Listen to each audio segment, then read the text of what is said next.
गुरवे गौरचंद्राय राधिकावै तदालये कृष्णाय कृष्ण भक्ताय तदभक्ताय नमो नमः। सबसे पहले मैं परमार्थतम पतित पावन भगवान के अभिन्न प्रकाश विग्रह संबंध ज्ञान प्रदाता श्री गुरुपाद पद्म नित्य लीला प्रविष्टम विष्णुपाद श्रीमद भक्ति दयित माधव गोस्वामी गुरु महाराज जी के पावन श्री चरण कमलों में असंख्य कोटि साष्टांग दंडवत प्रणाम करते हुए उनके हितों की प्रवर्तन करता हूँ। कलियुग पावन अवतार भगवान चैतन्य महाप्रभु श्री नित्यानंद जय युक्त हूँ। वृंदावन बिहारी श्री राधा गोविंद जी महाराज जय युक्त हूँ। नित्य लीला प्रविष्ट विष्णुपाद श्रीमद भक्ति वल्लभ तीर्थ गोस्वामी महाराज जी के चरणों में असंग दंडवत प्रणाम ज्ञापन करता हूँ। समुपस्थित तदन्य यतिवृंद आचार्यवृंद सभी के चरणों में असंख्य दंडवत प्रणाम ज्ञापन करता हूँ। समागत भक्त मंडली, मातृमंडली, वैष्णव मंडली सभी के यथायोग्य अभिवादन कर सबकी के प्रवर्तन करता हूँ।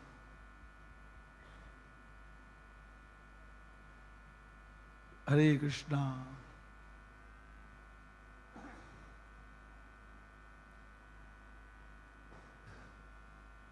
महाभारत में कथा आती है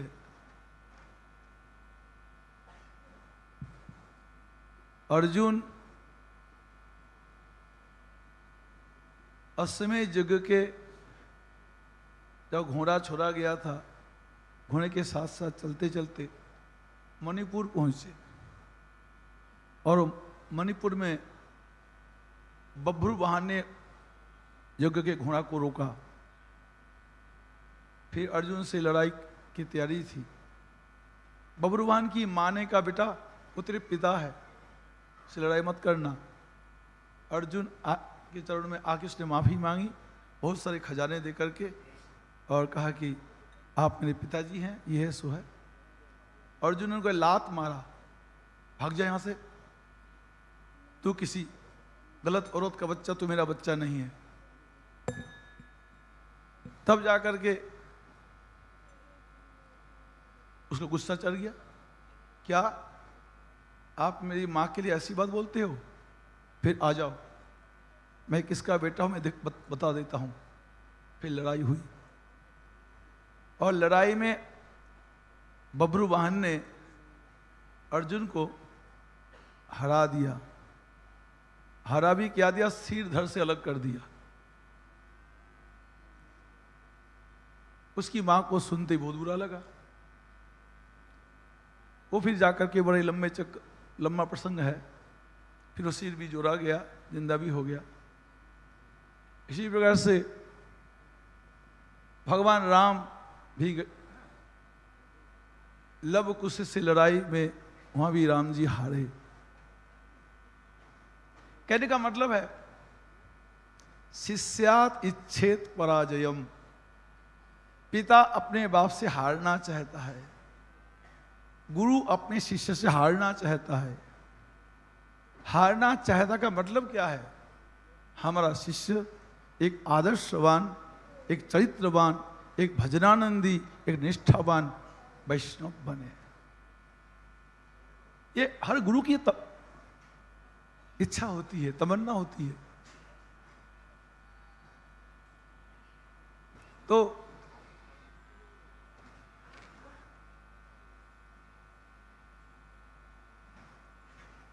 गौर किशोर दास बाबा जी महाराज जी अपने योग्य शिष्य पाकर के बहुत खुश हुए। फिर प्रभुपाद जी ने अपने एक से एक शिष्य को पाया। प्रभुपाद जी इंस्पायर्ड हो गए, धन्य धन्य हो गए। वाह, प्रभुपाद जी ने किसी को गुरु पद पर बिठाया नहीं, किसी को नहीं बिठाया। ये नहीं कहा ये मेरे उत्तराधिकारी होगा।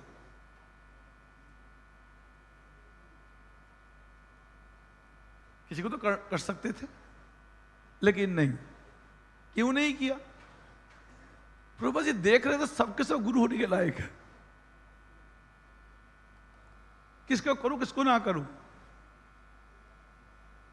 इसी बात पर मुझे भी कभी कभी याद आता है एक बार मैं पौड़ी में गया था, पौड़ी गढ़वाल, तो एक स्कूल है बाजार के बीच में, उस वहीं पर मैं चलते चलते देखा स्कूल में एक श्लोक लिखा हुआ है। श्लोक क्या था? नाभि सेको न संस्कारो सिंहस्य क्रियते मृगई विक्रमई अर्जित राज्यस्य मृगेंद्रस्य मृगेंद्रता। महाराज, आप लोग जानते हो पशुओं का राजा कौन है? सिंह है। सिंह को कोई राज्याभिषेक करता है क्या? उनको कोई चद्दर चढ़ाता है, कोई वोट डालता है, भाई तू राजा हमारा? डालता तो नहीं, अभिषेक करता तो नहीं। नाभि सेको न संस्कारो सिंहस्य क्रियते मृगई विक्रमई अर्जित राज्यस्य।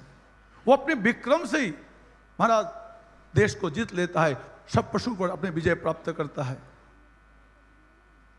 उसके लिए कोई जरूरत नहीं पड़ता अभिषेक का और संस्कार का। तो प्रभुपाद जी ने किसी को गुरु नहीं किया, गुरु पद पर नहीं बिठाया, लेकिन सबके सब एक से एक एक्स्ट्राऑर्डिनरी पर्सन हुए और पूरे विश्व को हिला के धर दिया। प्रभुपाद जी की इच्छाओं को पूर्ण कर दिया प्रभुपाद के गणों ने। और कोई कम नहीं है। कोई को कि मेरे गुरुजी नहीं, हमारे गुरु को कोई इस प्रकार से आचार्य होने नहीं दिया, ऐसा नहीं है। सभी जो लायक थे सबके सब आचार्य गद्दी पर बैठे और आचार्य का काम किया। तो प्रभुपाद जी उन लोगों से बड़े ही खुश रहे, बड़े खुश है। प्रभुपाद जी के मनोभिष्ट को पूर्ण किए।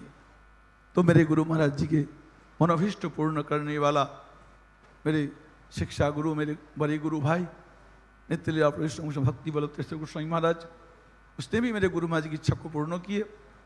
और इसमें कोई संदेह नहीं है। और मैं यहाँ आके देख रहा हूँ, बहुत अच्छा लग रहा है। शास्त्रों में बोला है ना, कुलम पवित्रम जननी कृतार्था वसुंधरा सा वसतिश्च धन्या नित्यंति स्वर्गे पितरोपि तेषाम जस्मिन कुले वैष्णव नामधेय। वो माँ, वो खानदान धन्य धन्य हो जाता है। कुलम पवित्रम, खानदान पवित्र हो जाता है। जननी कृतार्था, जननी जो है वो कृतार्थ हो जाती है। वो गांव तीर्थ बन जाता है, धरती नाचने लग जाती है। उनके पितर स्वर्गों में नाचने लगते, मेरे खानदान अब वैष्णव पैदा हुआ, अब हम निश्चित वैकुंठ जाएंगे। इसीलिए पूज्यपाद महाराज जी का इस प्रकार से हम तो बचपन से जितना दूर दूर रहे, जरूर जो देखा उनका गुरु निष्ठा, सेवा निष्ठा, वैष्णव की श्रद्धा वो अतुलनीय है। उसमें कोई संदेह नहीं है। हमारे पूजनीय हैं, हमारे गुरुतुल्य है। उनके चरणों में मैं बार बार प्रणाम करूंगा, कोटि कोटि प्रणाम ज्ञापन करूंगा और उनकी कृपा प्रार्थना करूंगा, हमें भी इस प्रकार से आशीर्वाद दे। सबसे बड़ी बात क्या है, पूज्यपाद महाराज जी ने हमको आशीर्वाद दिया है। आज जो मैं कुछ भी कर रहा हूं, इसके मूल में पूज्यपाद भक्ति बल्लभ तीर्थ गोस्वामी महाराज जी। मैं चंडीगढ़ में एक बार कहीं कथा करने के लिए गया, जबकि चैतन्य गौरी मठ में ये कथा का कोई कानून नहीं है, पसंद नहीं करते, क्योंकि ये राजसिक प्रोग्राम है, भागवत सप्ताह। तो तब भी पूज्यपाद महाराज जी चंडीगढ़ सेक्टर 17 में मेरे प्रोग्राम में आकर के हमको उन्होंने समर्थन दी। फिर वह छिनपारे का मंदिर बनना जब लिया गया, कोई ब्रह्मचारी रहा नहीं। पूज्यपाद महाराज जी ने हमका राम, उन्हें हमारे पूरी महाराज जी को, भारती महाराज जी को बोला, राम को वहाँ दे दो, राम देख लेगा, उसका गांव है, वो वहीं भिक्षा करता देख लेगा। तो महाराज जी मुझे छिनपारे दिया। अब पूज्यपाद महाराज जी ने ही मुझे इस प्रकार से प्रेरित किया, चाहे सामने से चाहे पीछे से। तो महाराज जी की कृपा से ही मेरा जो भी कुछ है, महाराज के चरणों में कोटि कोटि दंडवत प्रणाम करते हुए अपनी वाणी विश्राम देता हूँ। सभी वैष्णवजनों के बाद हरे कृष्ण।